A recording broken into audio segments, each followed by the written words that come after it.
आषाढ महिना म्हटलं की तळणीचे अनेक पदार्थ बनवले जातात, पण सगळ्यात त्यामध्ये असतो तो गुळाच्या आणि गव्हाच्या पिठाच्या कापण्या आवर्जून आषाढ महिन्यामध्ये केल्या जातात। आता इथे आपण प्रमाण बघूया बनवण्यासाठी।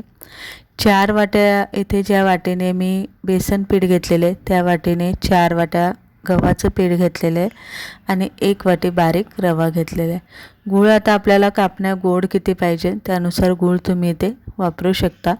खसखस लागणार आहे, विलायची पावडर, सुंठ पावडर, बडीशेप आणि थोडंसं मीठ घेतलेलं आहे। बडीशेप आपल्याला जास्त बारीक पावडर करून नाही घालायची आहे, त्यामुळे हे सगळं एकत्र घालून मी जरासं अशी कुटून घेणार आहे, जेणेकरून पूर्ण बारीक न होता थोडीशी ती मोठी राहील।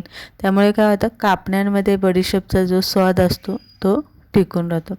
आता हे कुटून झालेलं आहे, साईडला ठेवून देऊ आणि गुळाचं पाणी करून घेऊ। आता इथे गुळाचं पाणी करून घेण्यासाठी एका पातेल्यामध्ये आपल्याला गूळ घालून घ्यायचा आहे आणि त्याच वाटीने आपल्याला यामध्ये 1 वाटी पाणी घालायचं आहे आणि हे गरम करून घ्यायचं आहे, जोपर्यंत आपला गूळ विरघळत नाही तोपर्यंत।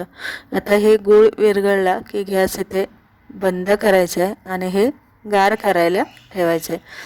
पीठ इथे चाळून घेताना सगळं पीठ एकत्र चाळा, नंतरनं त्यामध्ये जो कूट आपण करून घेतलेला आहे तो यामध्ये घाला आणि कच्चंच तेल मी इथे वापरलेलं आहे, कारण इथे कापण्या ज्या आहे ना त्या मला जरासं अशा कुरकुरीत करायच्या आहे, जास्त अशा खुसखुशीत नको आहे किंवा जास्त नरम पण नाही पाहिजे, म्हणून मी इथे कच्चं तेल घातलेलं आहे। तुम्ही इथे गरम करून तूप घालू शकता।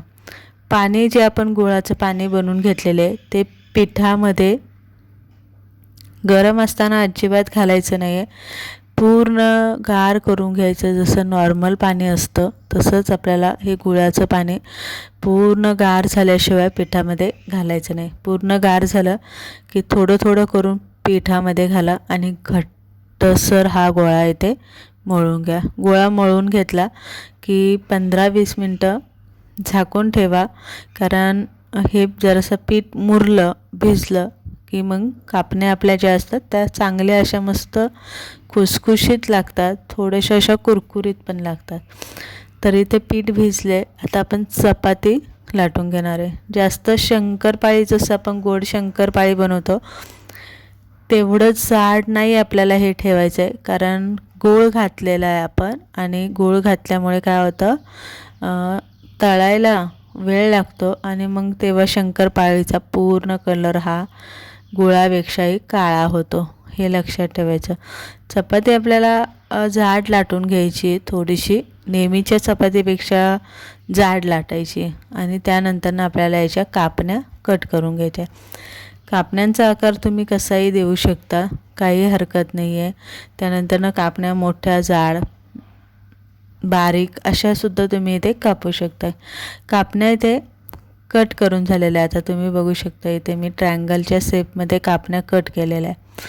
कापण्या तळताना विशेष काय काळजी घ्यायची, तर नेहमीची आपण शंकरपाळी तळतो ना ती साखरेची असते, त्यामुळे पटकन तिला असा कलर चढत नाही, पण कापण्या ह्या आपण गुळाच्या करत असतो आणि त्याला पटकन जर तुम्ही मोठ्या गॅसवरती चांगला कडकडीत तेलामध्ये जर तळल्या, त्यांना पटकन कलर येतो आणि वरून तळल्यासारख्या वाटतात, पण तसं नसतं, आतून त्या कच्च्याच असतात।